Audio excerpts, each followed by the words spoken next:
Welcome to another episode of my Wake-Up Call. This is the podcast where I introduce you to people I want to introduce you to. So my guests are people who I've known for a little time or a long time.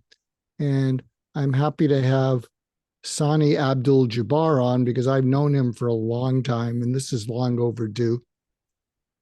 He's one of the biggest hearted people I know. And as I've often said on the podcast, I'm blessed to have guests who are up to all good, and they're waging a valiant struggle against a lot of people in the world who are up to no good. But Sani is up to all good. Let me tell you a little bit about him. Well, first of all, I've known him for, I don't know, maybe 10 years. We belong to an entrepreneurial organization, and we've been big supports of each other. He's had my back on a number of occasions, and I hope I've returned the favor. He's one of the most generous people I've known. He has a generosity of spirit and deed, and you do well to find out more about him and his new book. So let me tell you more about him. He's the founder and CEO of VezTeK. It's a Los Angeles-based emerging tech company specializing in cutting-edge technologies like artificial intelligence and blockchain. With a career spanning 2 decades, he has not only played a significant role in shaping the tech industry, but has also initiated crucial discussions on ethics and compassion within artificial intelligence. He's also the author of the recent bestseller Makers, now available at Amazon and Barnes & Noble. In this pioneering book, he delves into the vital importance of infusing AI with human values, fostering a harmonious coexistence between humans and machines. He's a recognized thought leader, and his insights guide the tech world towards a future where empathy and compassion thrive alongside innovation. Sani. Hello. Hello. So great. You are too kind, Mark. Well, no, you're the one who's kind, and it is long overdue to have you here so I can share you with my listeners. I will, though, ask you what I ask nearly all my guests, which is what matters most to you in life. And you can take that any direction you want. And you think that at the end of your life, it'll still matter most to you. And then talk to us about your childhood influences, because I'm a psychiatrist. My listeners are curious about that. And then this is called my wake-up call. And then share with us wake-up calls along the way through your life that's led you to where you are. And we're certainly going to spend some time on your great new book, Makers. Thank you. Childhood influences. That's I have to think way back, even before I was born. I was named after my. Also, what matters most to you? What matters most to me? Yeah. Let's start with the childhood influences. Good. So my official name is Abdul-Jabbar Sani. I go by Sani Abdul-Jabbar just because I want to be called by Sani.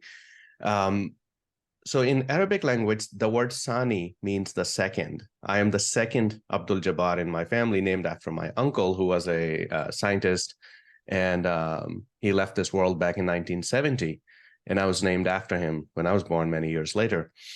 He was a researcher, and his whole thing was that I want to address world's food problem, food challenge.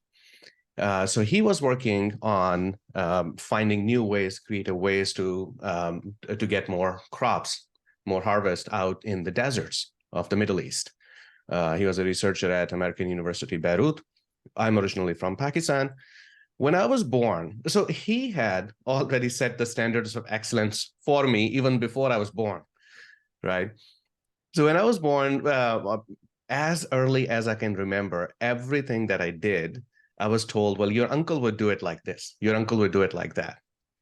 So even before I learned to do anything, I already had these very high levels of excellence and expectations set up for me. So that probably was the very first influence on my life, a person that I never met in my life.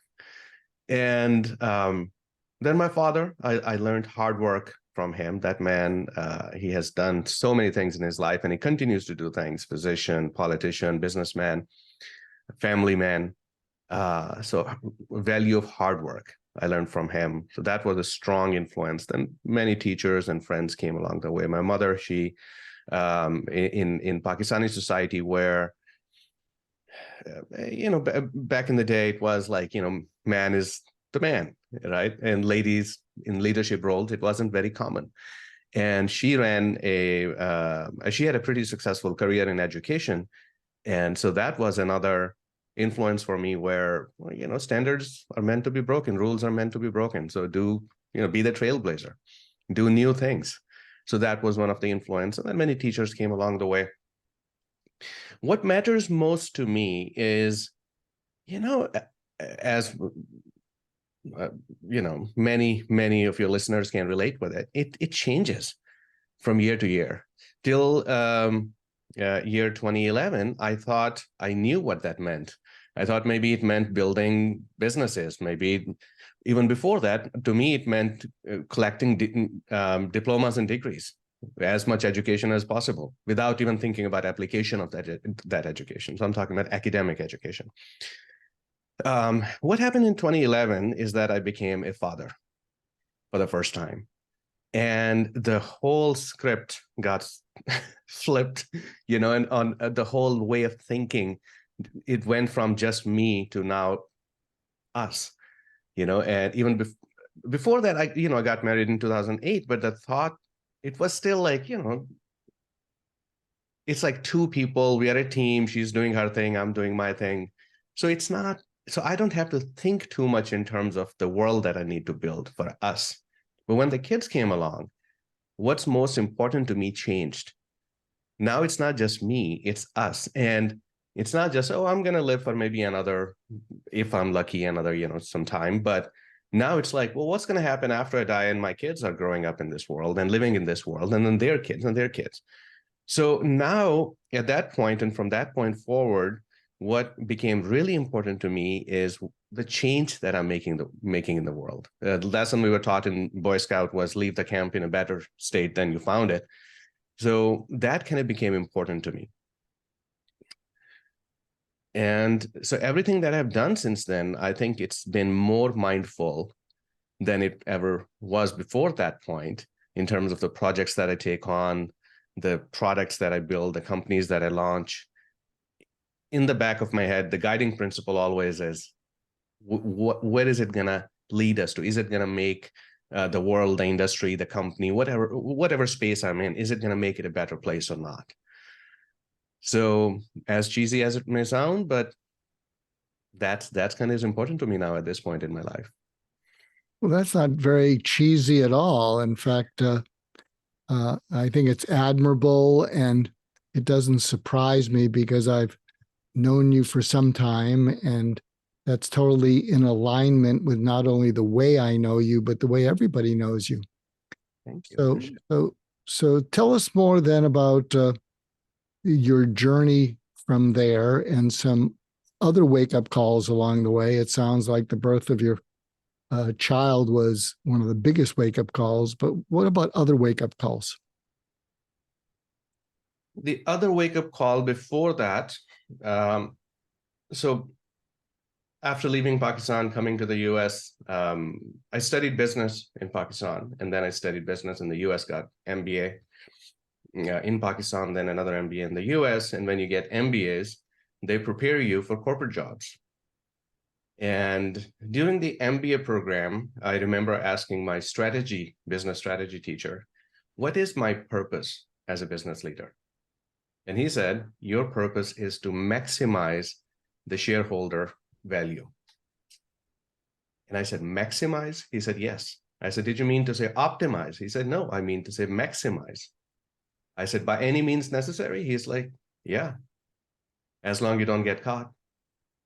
So that kind of was the mindset after getting MBA. And I started working in the corporate world in the US, worked in some of the largest corporations.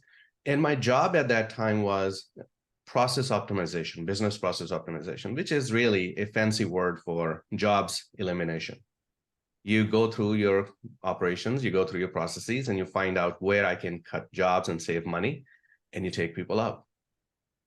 Talking about wake-up calls in the middle. So I was, a single guy making good money, working for large corporations. Life was good. And in the middle of all that, I visited my grandmother back in Pakistan during a holiday. And I think it was 2006, 5 or 6. She asked me, like any grandmother would do, what do you do? And I said, well, I do this. When I am done with a company process optimizing, each of their employee can do the work of 3 people. So she said, her response was, if one person can do the job of 3 people, what happens to the other 2 after you're done? So I said, well, they're let go.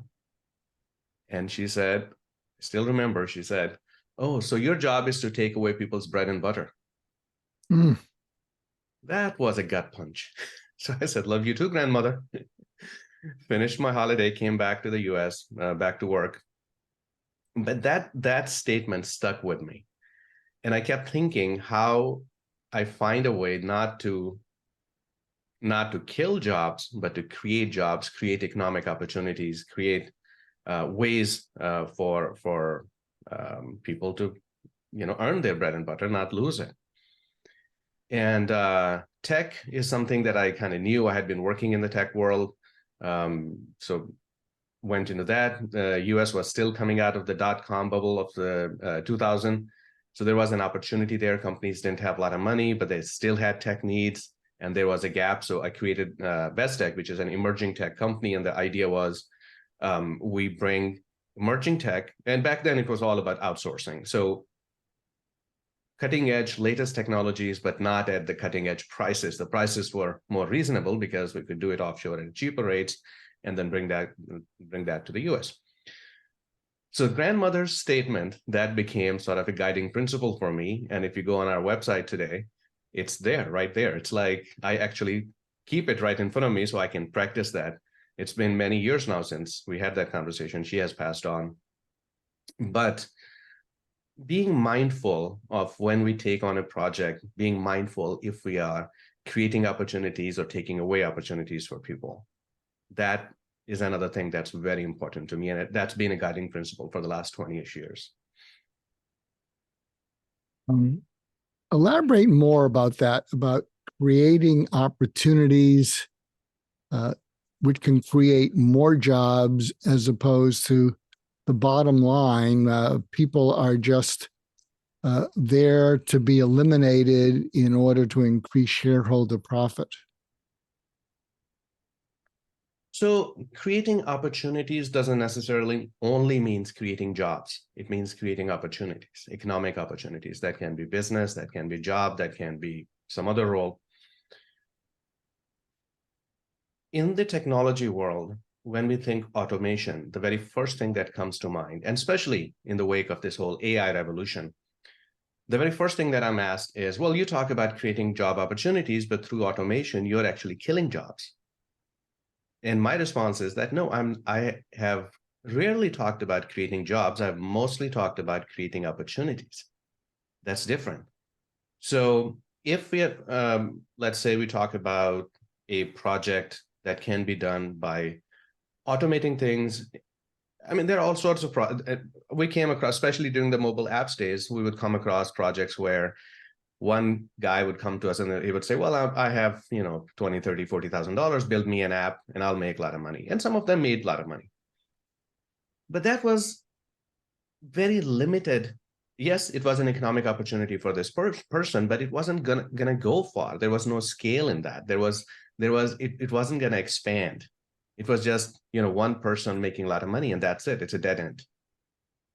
So when we select projects, and my team knows that, and our sales team, they know that, when we select projects, we think in terms of, is there scale? Is there opportunity to expand those opportunities beyond the person who, or the entity or the company that's building that first version of the product. In the AI world now, we recently created a product that allows, it's for industrial environments. So imagine you're inside a factory running a machine. All of a sudden you need to know something, how to fix a problem with that machine or how to operate that machine better. You can actually have a verbal conversation with this product that we built, a piece of AI, and you can ask questions like, this machine is not running optimally. What should I do? Those kind of questions. And you can have a verbal conversation. You find the answer. Over the last 10 plus years in that same factory, there were people who would answer those questions for the technicians. So now there's no need. In the past, they would have, let's say, there was, one person for every 10 technicians, one person answering those questions. Now that one person can answer the questions of 100 technicians or 1,000 technicians. Did we kill the jobs of the other help desk people? We did kill the jobs, but we created opportunities for those help desk people to retool, reskill, and now have better opportunities to do something bigger, better, where they can make more money. So it's the redundant stuff that we took away. So that's what I mean when I say creating opportunities. It's, can I somehow build something that will help users or stakeholders to go to the next level, do things bigger, better, faster, cheaper, any of those things. So Does that answer your question? Oh yeah, very well. Can you address, while we're on the subject, that concern, both the promises and the threats of AI? Will AI replace the need for people? Will AI replace the need for people? My opinion, and right now it's just opinion, only future will tell. I truly believe that we're going to need people more than ever before. Because in the past, people had limited abilities. One person can only do certain amount of work. One machine can only, or one person can only handle a certain number of machines, right? So you can do that, but there's a lot of redundancy there. So what's happening now is that, and also the community, if you look at it from the relationships perspective or community perspective, in reality, we can handle only certain number of relationships at a time, only certain number of friendships, only certain number of channels of communication at a time. Well, now what's happening is that the redundant work and the mundane work that we had to do when we spend a lot of our time on, gradually that's going away. And in the future, you can expect that work to, for the most part, completely disappear.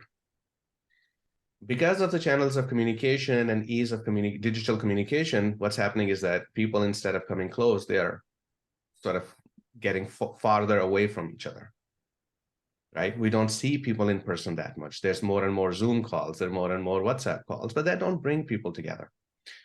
So in that future, are we replacing people? No, I think we are actually learning the value of people and relationships even more than in the past. Speaking for myself and based on what I've heard from many other people, even within our entrepreneurial community that you mentioned earlier, I think people are more mindful of their relationships now. People are more mindful of the value of people now. So when we meet someone who is a person of value on any level, emotional, technical, professional, business, whatever that might be, I think we value those people more so than we did before. And I see that trend to actually expand, not decrease. That trend is likely to go up in the future. Machines, when we say machines replacing humans, yeah, machines will definitely replace humans in certain jobs, not everywhere. And that's good. That's okay. If we can get humans to free up humans' time to do things that are bigger, better, more higher level thinking, I think that's good for the society overall. But what do you think about the idea that, at least in America, now this is a certain bias I have, Americans by nature, at least many of them, and you and I belong to an unusual community because our community likes to think. Our community is very curious. Our community likes to do after they think, but there's a pretty big swatch of American society that steers away from thinking, steers away from curiosity, seeks escape, and wants to outsource that. And so, look, I love AI. I've become I have a writing partner that's ChatGPT, but I feed it so much in the prompts, so much information as opposed to just a general, write an article on such and such. Yeah. I feed it so much that when it comes out, it organizes the information, makes it somewhat more articulate. I'll massage it so it still has the human element to it.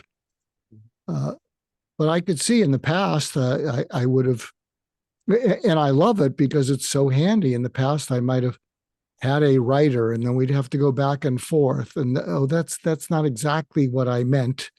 And whereas now I just can give it more and more prompts, and it will lead me in the questions it asks. But I'm a creative by nature.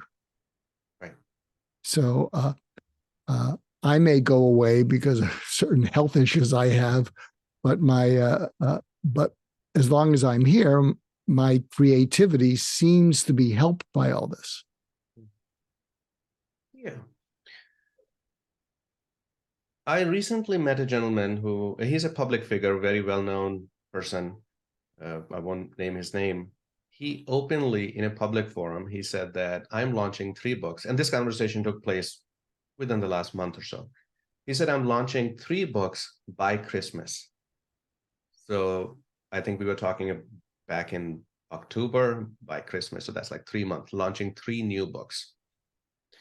And I said, wow, that's amazing. So you must have a writing team or writing assistant. I didn't want to say ghostwriter. That kind of comes across as like, you're not writing your content. He said, no, I don't have writing assistant. Well, I kind of do.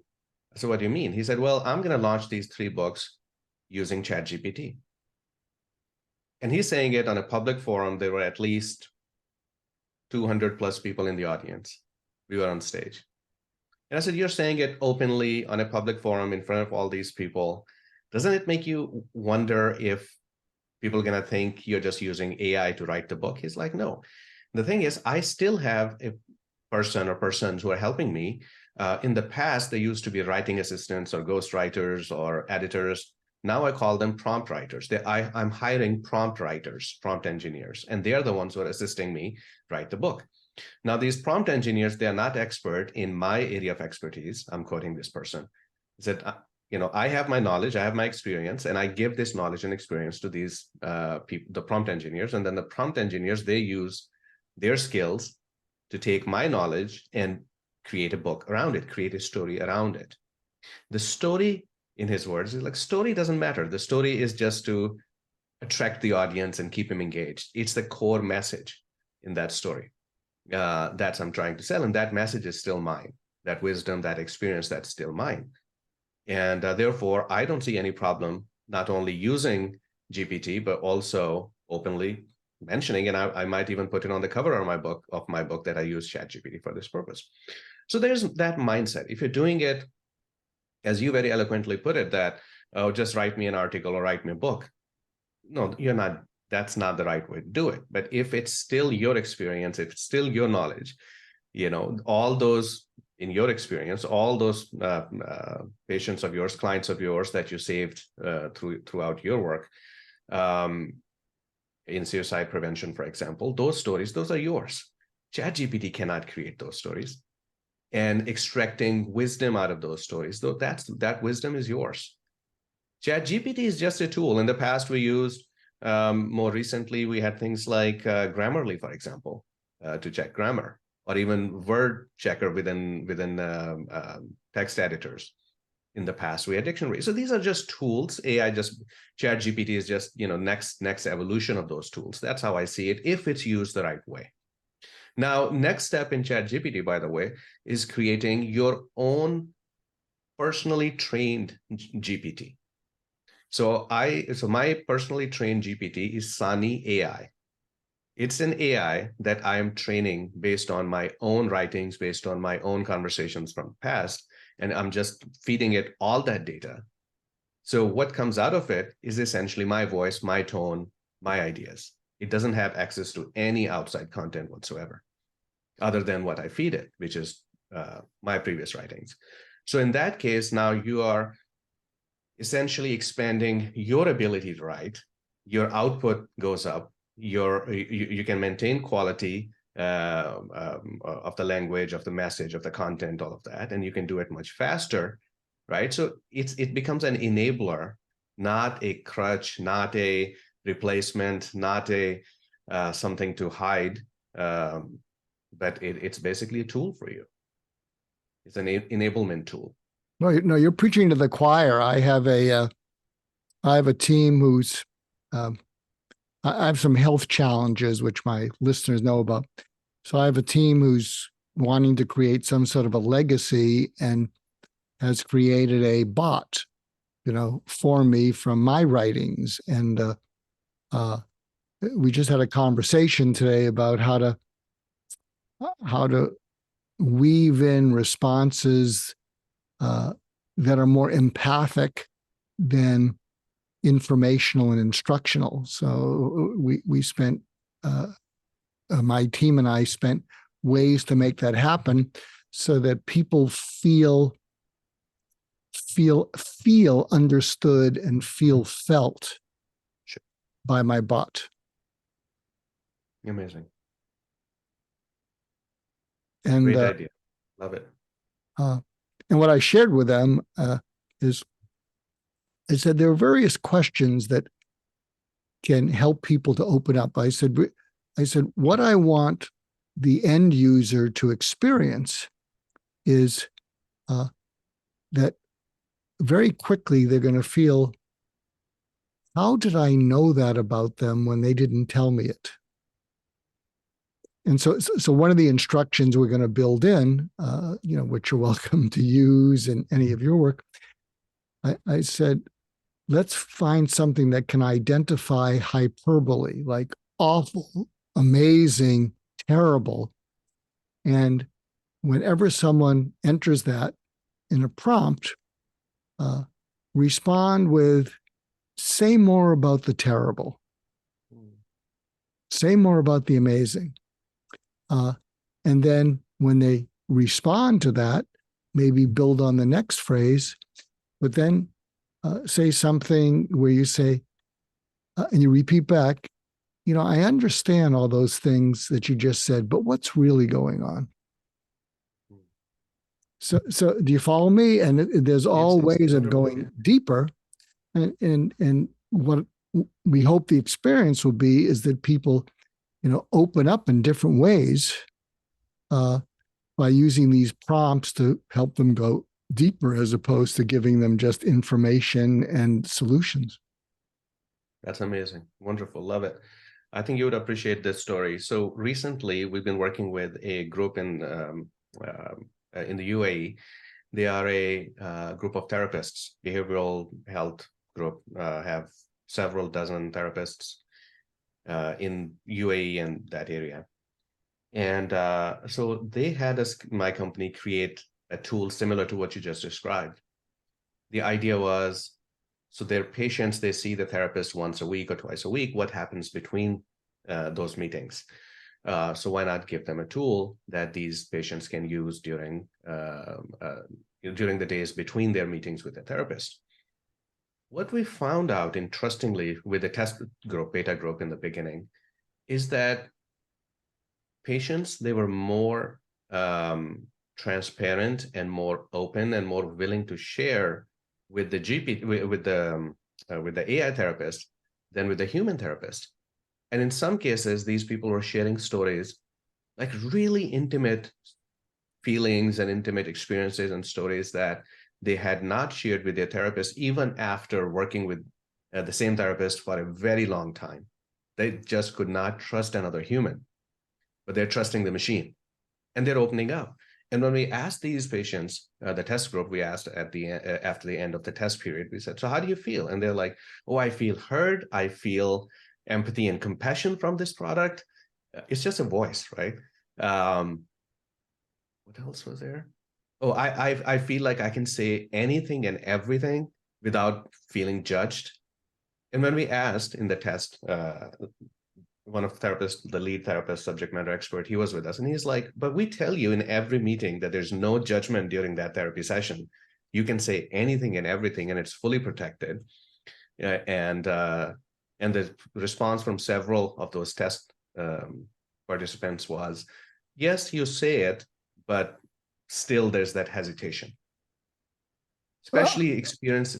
Yeah. So that was, and it was mind-boggling that they are recording everything into this product. Everything is being recorded. And actually, we told them upfront that everything you say is being recorded. We're going to use it for training purpose, and we can access that information anytime. And they are knowingly, they are recording everything. But when they're talking to a human therapist who is not recording anything, as you know, in your field, you can't record people's interviews, right? Or that's what I was told. They're not comfortable with a human therapist. But the machine therapist, they're more comfortable when there's actual recording happening. It's counterintuitive, but somehow it worked. It's a great idea what you're doing. Love it. Well, I'll share an anecdote with you that you can hopefully you'll find interesting. So years ago, I went to a conference, and one of the speakers was this wonderful psychotherapist, psychiatrist, and I thought I wasn't looking for a therapist or a psychiatrist, but I thought he was such a good listener to the audience. I went up to him and I said, "Are you taking new patients?" And he said, "Well, I have a waiting list of 6 months." So I said, "Put me on your waiting list." And then in 6 months, he called me. And then I started meeting with him because, look, I was a psychotherapist, a psychiatrist, and I thought it would be important for me to have the experience of being a patient also. And there was one point I remember I was in one session with him because he was so non-judgmental. I said to him, there's someone in this room that I can never trust or forgive, and it's not you. It was me that I couldn't trust or forgive, And then what happened is I was running out of things to talk about, and I'm someone who has trouble spending money on myself. I will spend it on my family. I'll spend it on my friends. It's one of my hangups. And so I needed to justify continuing to see him because I felt I'm indulging myself. And then I had this idea because he was so non-judgmental. I had this idea that I wanted to appreciate what complete trust was. And so what I then proceeded to do is when I had sessions with him, my agenda for each session was, yes, I'd bring up if there was some issue I wanted to discuss with him. But more often, I would go there and I would say to myself, I'm going to bring up something to him that I feel so ashamed and embarrassed about that I can't look at him when I say it. Because to me, bringing up what you feel most ashamed and embarrassed about, where you're judging yourself, to me, bringing that up means I must trust this person because I can't stand this about myself, and I'm telling him. And so each session I would go there and I didn't know what I would bring up, but would have to be something that I was so embarrassed about that I couldn't look at him. And the second criteria is that when I left the session, I would say to myself, I cannot believe that I told another human being that. And so I did this for a period of time. And it gave me the experience of complete trust. But I can see how when people are feeling so ashamed and embarrassed about something inside that they can't share it, that how they might feel more open sharing it with some technology. It's interesting. There's someone that I'm a retired therapist, but I coach people and they open up to me. And apparently I do my best to come off as non-judgmental. And most people will say, you're non-judgmental, Mark. You don't have a judgmental bone in your body. Well, I judge myself a little bit too hard. And what was interesting is, he was doing real well. And I thought, well, we're running out of things, issues to deal with. This is coaching. And he said, I've never had a conversation with someone where I just feel so safe. I feel understood.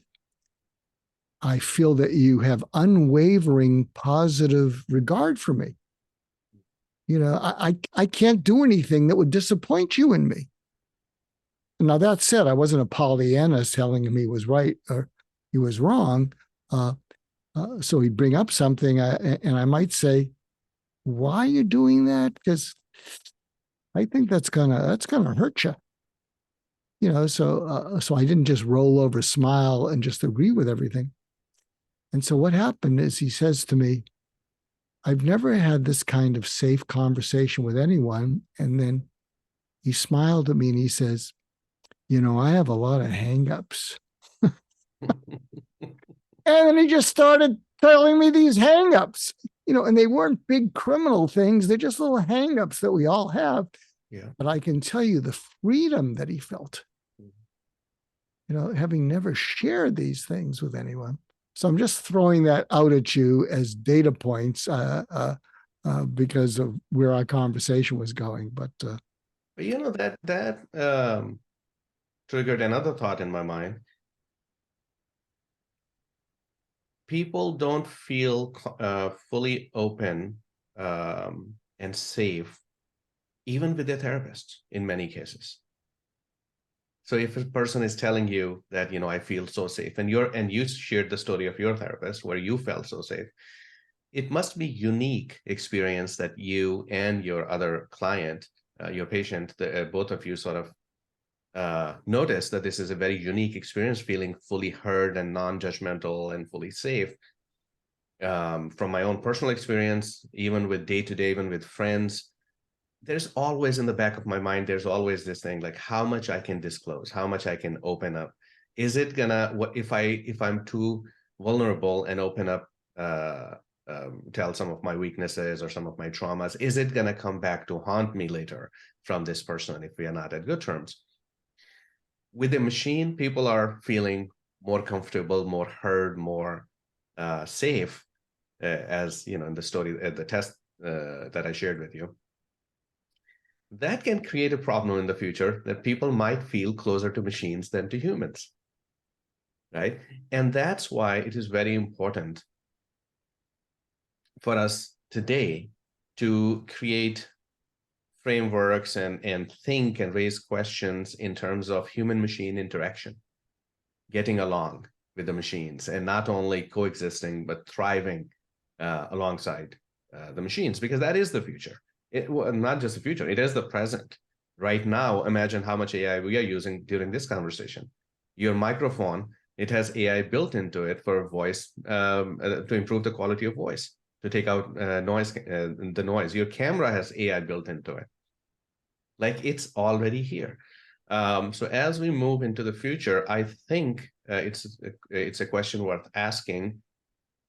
Are we, yes, technology side is one piece of it, but emotional side and psychology side and social side of the impact of automation and artificial intelligence and other emerging technologies like that, are we prepared for that? What can be done? I think those are questions worth asking. So I want to share something with you because, yes, you have an engineering technology background, but I think what makes you so special is, to me, you're a fully integrated human being. So you're also able to empathize. and you're also able to solve things the way someone who's an engineer or technologist would. So I recently wrote an article, and if you're listening in, you can find this. I think it's on Substack, and I'll send it to you, Sani. And it was called High Tech, Low Touch, and Loneliness. And what I wrote about is I said that many of the leaders of big tech companies have some features along the lines of Asperger's, meaning they connect much more to machines, to numbers, to algorithms than they emotionally connect to people. And that connection to those inanimate objects is so strong, and they get very excited when they come up with an algorithm that works, when they come up with a piece of technology that works. And what I wrote about is they have addicted the world to excitement over intimacy. And I talked about what I call the oxytocin famine. And that and oxytocin, which is connected to emotional connectedness, requires patience. It requires caring about another person's feelings without figuring them out. It requires letting go of an agenda to just hear the other person out, because you know that just hearing them out will lessen their pain, as opposed to giving them solutions and advice. And that, my concern is that what's happened is the world, especially young people, and I think this is related to why they're so depressed and there's so much anxiety and sadly increased suicides, is that when you get addicted to more, when you get addicted to an adrenaline rush, you have to keep feeding the monster, because the adrenaline crash is awful. And along with it is impatience. And what I'm seeing, what I call the oxytocin famine, is that people don't have the patience to let go of their agenda, let go of their bias, with the purpose of knowing that when they just listen to the other person non-judgmentally and then let it breathe, let it come up and out. When you can do that, and what I'm trying to teach the world is when you can enable people to bring things up and out and breathe, and you watch them, they will often cry with relief, and then they will feel free. So I just wanted to share that with you. I'll send you the article, but I'm wondering what you think of any or all of that. So you're saying just listen. Yes, in Just Listen, my book. Yeah. One of the things I talked about is to be a pal, and a pal means be a purposeful, agendaless listener. Mm-hmm. Because we all have agendas, and agendas create biases that we listen for. And so if you can rid yourself of any agenda. So when I would listen, when I would be with people who were suicidal, I had a purpose, maybe an agenda, but my purpose was I knew that if in our interchange, I could lessen their hurt, I could lessen their emotional, psychological hurt, they might let go of death being the only way to take away that hurt. And what would happen is, if I was able to do that, they would attach to something that I've given a name, surgical empathy. They would let go of their psychological adhesion, not attachment, but adhesion to death as the only way to take away their pain. So it was called surgical empathy because it needed to be severed, not reasoned with. And when people can feel felt by you, they may let go of that adhesion to death as the only way out. So look, anyway, I didn't mean to take over this, but I know uh, I know you're open to this being a conversation. No, absolutely. Some time ago, you and I had a conversation about suicide, higher suicide rate among tech entrepreneurs. So entrepreneurs already have higher suicide rates compared to the general society, but tech entrepreneur even higher. And one reason might be, you just mentioned earlier, the attachment to technology and not so much attachment to humans, because we just get into machines and numbers so much. I think you triggered actually this thought in my head many years ago, that what can be done about it. And we had some conversations. I don't know if you remember. I started thinking about it. Well, machine and numbers, and this is my life. This is my lifestyle. It's my profession. It's what I do all day long. And many of my friends also come from that background. Just, when you're a little bit older out of school, you connect with people based on your profession for the most part, or activities. So I started thinking, and I started asking people this question when people said, when they would complain about life being difficult or whatever. So I started asking, what does it mean? And a common response that I received, it wasn't about not having enough money or not having enough tech or not having enough luxuries. Living in the US, even the poorest person in the US, I don't want to come across as, someone highly privileged. We have freedom. We have access to things. We have, an average person in the US has a lot of control on their life. Let's put it that way. So when someone says, oh, my life is miserable, what does that mean? And a very common response that I received was, no one understands me. No one listens to me. My son doesn't listen to me. My wife doesn't listen to me. My parents, my so and so and so. People just don't feel heard. And I heard that statement from as little as, my son, 11 years old or 9 years old, and as old as, some of my friends who are in their 50s and 60s and 70s, and they still feel like they're not able to, they're not heard. In some cases, well, they don't know how to communicate. That's one thing. The other case, we just don't have the culture of listening. We don't have the culture. I'm more interested in my own voice than yours. It's just the culture here.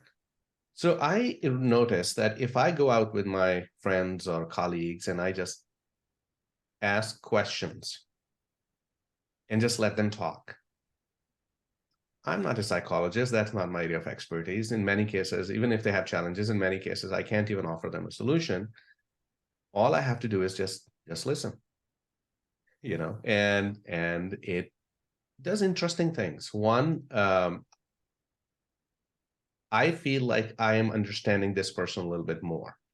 And now later in the future, when they make statements that I may or may not agree with, it gives me more perspective where that statement is coming from. So it becomes easier to understand. Even if I don't agree with it, I can understand. And statements that used to, or other people's positions that used to trigger me in the past, they don't trigger as much. So that's good for my own sanity. And from that, it also gives me ideas, even sometimes, for self-development, sometimes for business, sometimes, entrepreneurial endeavors, just by listening.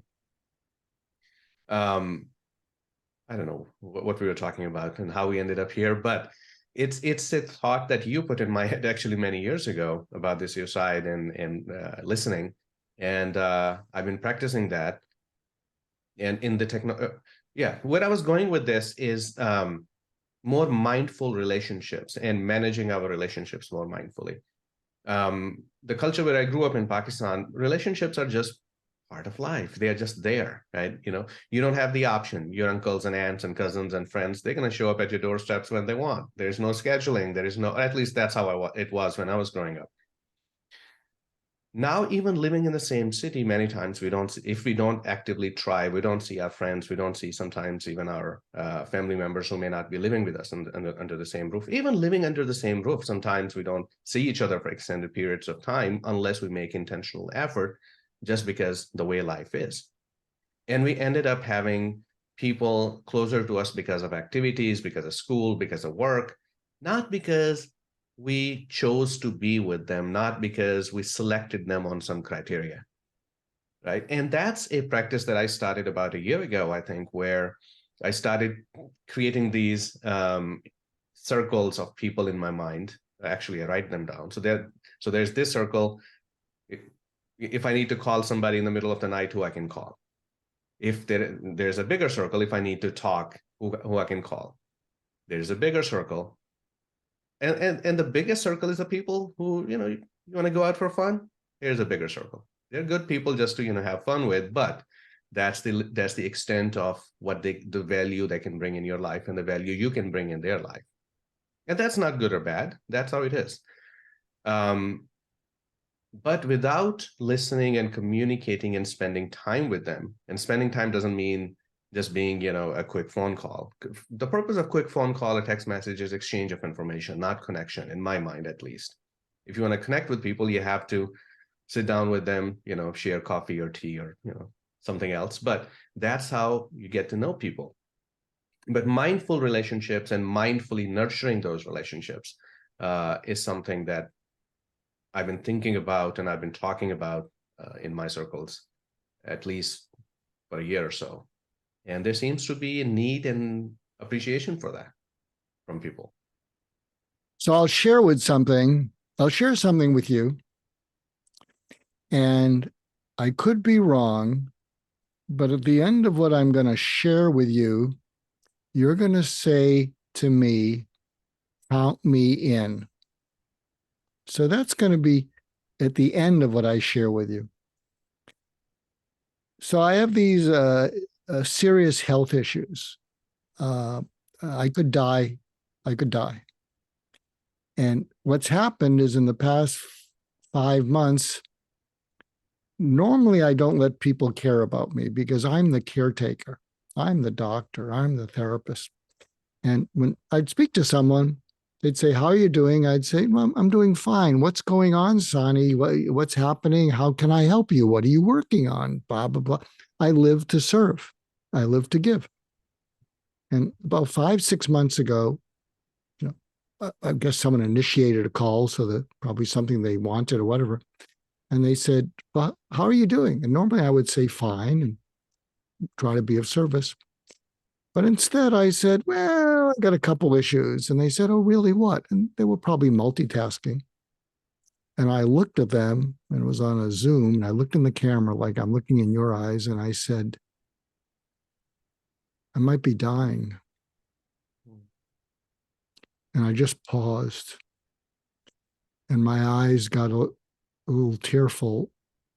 I got embarrassed. I apologized. I said, I'm so sorry. This was wrong. And what this person said is, don't apologize. And I said, I don't want to burden you. I mean, I'm sorry. And then he said, don't apologize. And this has happened over and over again. And he said, this is a gift, Mark. And I said, well, how is this a gift? And he looked at me and he said, this is the most emotionally intimate conversation I've ever had. So I was just so open. And it wasn't like a helplessness. I was just open. It was like, oh, what am I going to do? I wasn't throwing it on him. It just came up. And then a second person, and these are all men. Women might do a better job. And then a second man said, I envy you. I said, what? He said, I don't envy your illness. You can have your illness.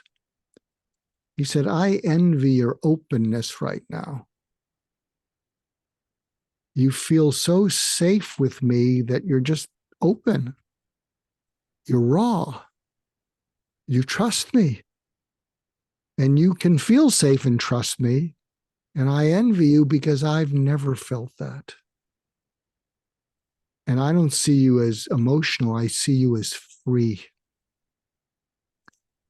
And then here's where you might say, count me in, because what's been happening with these people is that, and some of these are very transactional people, that if I reached out to them and said, oh, I have an idea, I have a business thing, they'd say, Mark, I'm really busy. I'm kind of too busy, and good luck with it. But what's been happening is when I have these conversations, they spontaneously say 24/7. And I said, what does that mean? And they said, you can call me 24/7. So I developed this 24/7 club because they're saying it. And these are people that if I came to them with some cockamamie idea, they'd say, I'm too busy. Mm-hmm. And so I have this 24/7 club and people saying, count me in. And I've been trying to figure out, what is this about? And it's a work in progress, but I think why they're saying 24/7 is, yes, they care about me, and yes, they want me to feel free to call them, but they're saying 24/7 because they want more of a conversation like this. They don't have conversations like this, even with their loved ones. So I'm just sharing that with you. And one of the things, I've been encouraging people is the real power of open vulnerability. It's incredibly powerful. And I don't think I would share it with people that are totally transactional. And in our community, there are some people that I know that are like that. I like them, but they're totally transactional. And I wouldn't get emotional with them because if I brought up any of this, they'd say, well, sounds pretty rough, Mark, and good luck with that. But if you have any referrals, I'm accepting referrals. So I'm not sure that I would get emotional with them. And I have kind of antenna up, so I know who those people are. But are you sort of tracking with what I'm trying to share with you? Yeah, no, absolutely. So first of all, please count me in. Okay. I thought I was already in that club. Well, I think you are. I think we've had breakout groups, but we did. I'm definitely in that club. I think you could be one of the founding members. I don't know. I think so, yeah, because we have talked about it a few times. I think we all crave connection. We all crave that level of emotional connection with other humans. And for many reasons, one could be fear of judgment, another could be embarrassment, another could be transactional mindset. I'm too busy, I don't have time, blah, blah, blah. In our day-to-day, in most of us, I don't think we even think about deeper connection with other people. Some of us might even think it as a distraction or disruption in my, take over the world plans. If I have to sit down with somebody, I remember myself. I remember making statements, other times in my life saying, "Oh, friendships take time, relationships take time. I don't have time." I remember classifying people as, this person is energy vampire. Keep them away from me because this person just wants to talk. I don't have time for that. I remember being there. But, as you grow and learn and get to spend time with more evolved people, you learn from them, and you learn that you got to make time. You got to make time. Well, it's interesting because I've given myself the freedom to eliminate energy vampires.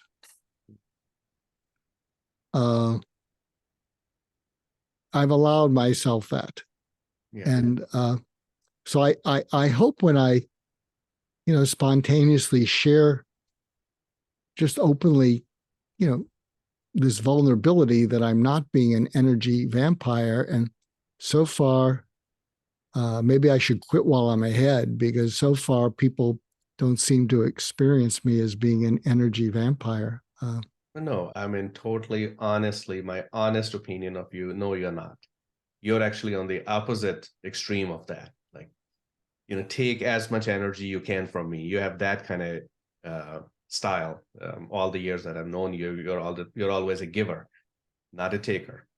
So I'm glad that you allowed yourself to open up more and allowed people to connect with you at that level. It's your gift to your friends and family. One person said to me, thank you for the gift of receiving my caring. It took me a while to figure that out. Here's something I want to run by you. And if you're listening in, and if this goes up on YouTube, run this by people that you really connect with. So I have had a deep fondness and admiration for Sani as a person. And I think highly of you as a business person and what you've accomplished. But my view of you as a person exceeds all of that.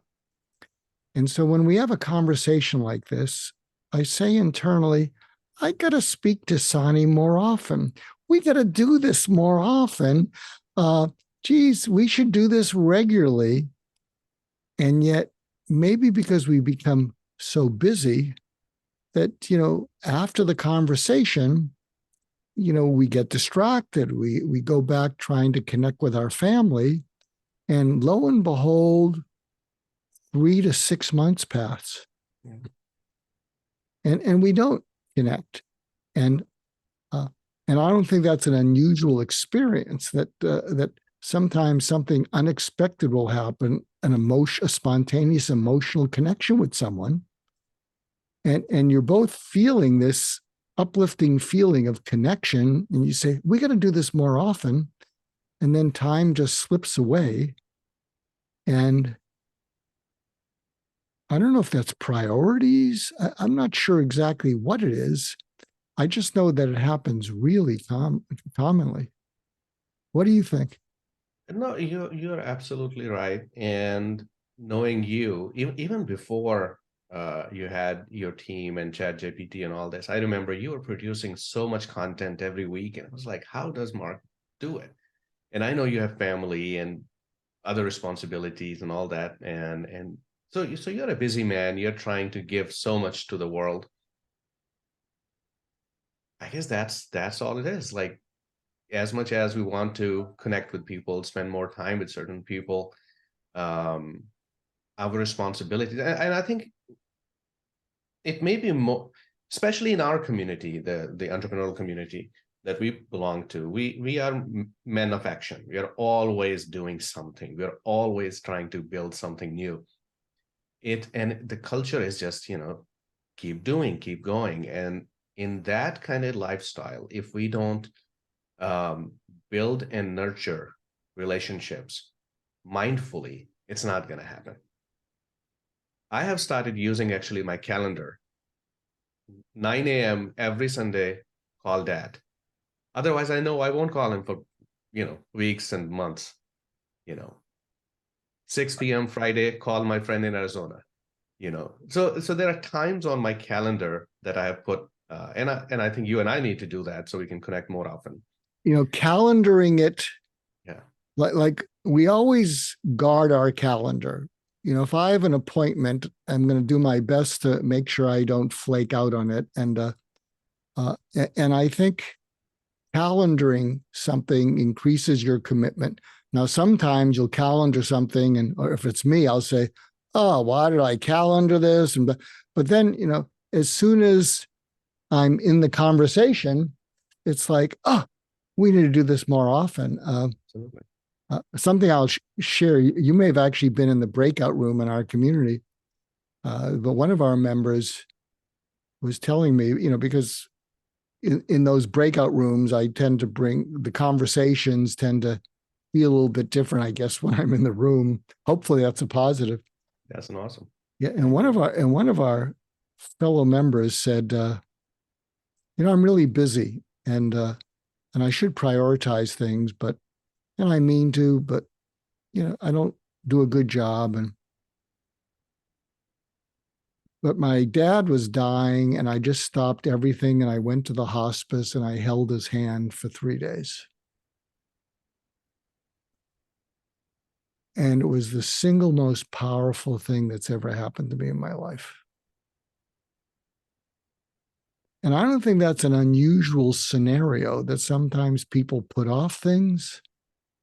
And it's clear when someone's not, who we love is not going to be there in 48 hours, we make it there. And my thought with this person is, what a tragedy that we put it off and we don't prioritize it. We get busy, and yet I think I can remember 3 moments of genuine intimacy with my father, who was not particularly capable of it, but I just hold on to those. And, I guess that's the downside of a busy life. But anyway, I'm glad we weren't too busy to not have our getting together. And I'm so glad that we shared our conversation with my listeners. My listeners are going to be grateful to you. I think they'll be grateful to us.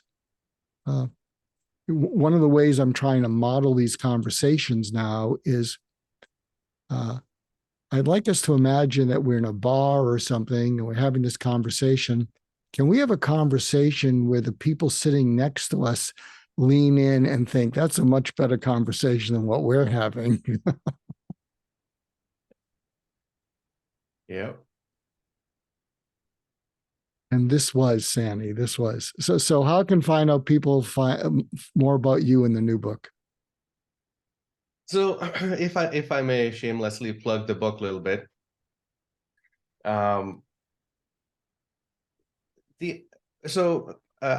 given that I'm in the IT space, tech is an emerging tech, and futuristic tech is what I talk about all the time. And for years, every time AI comes up in any conversation, the very next thing is, oh, is the AI going to take over the world?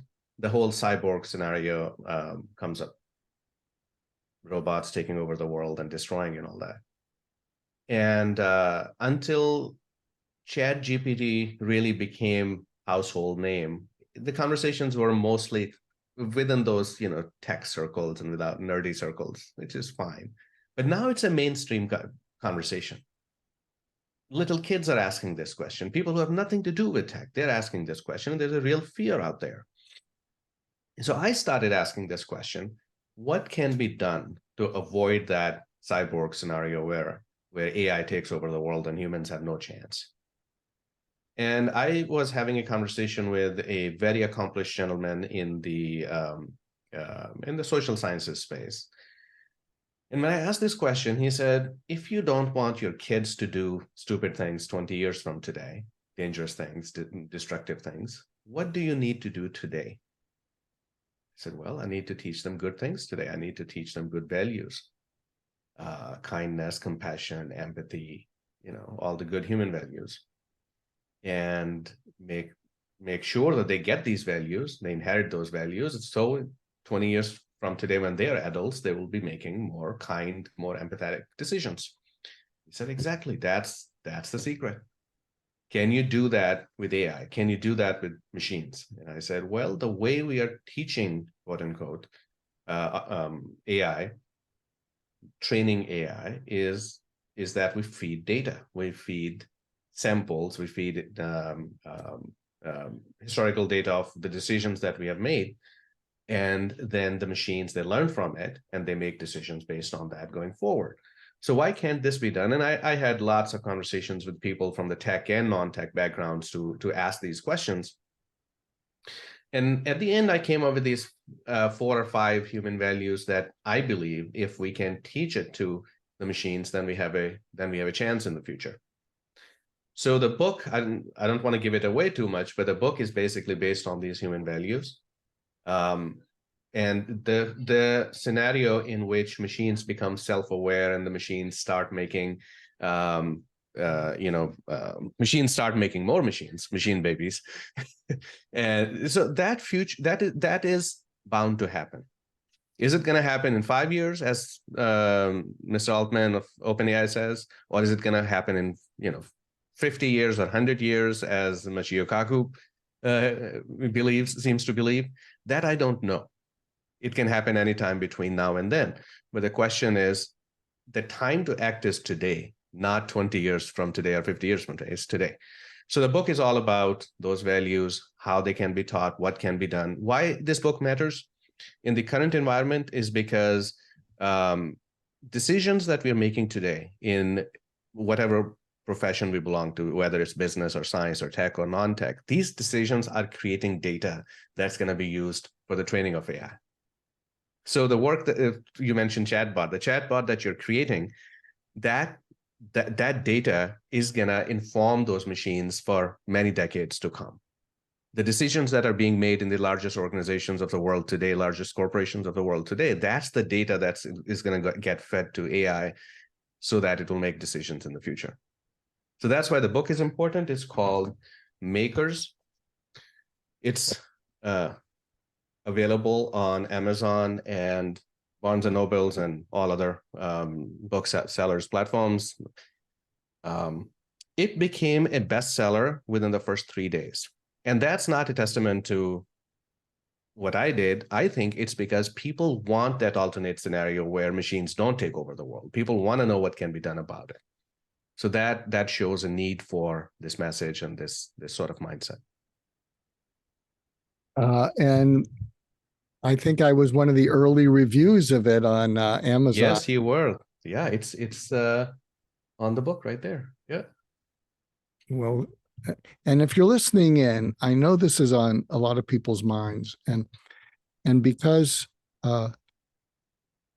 Sani is such a humanist and a technologist, you need to check out the book. You need to learn from it. You need to sit down even with your families and discuss it, because AI's with us forever.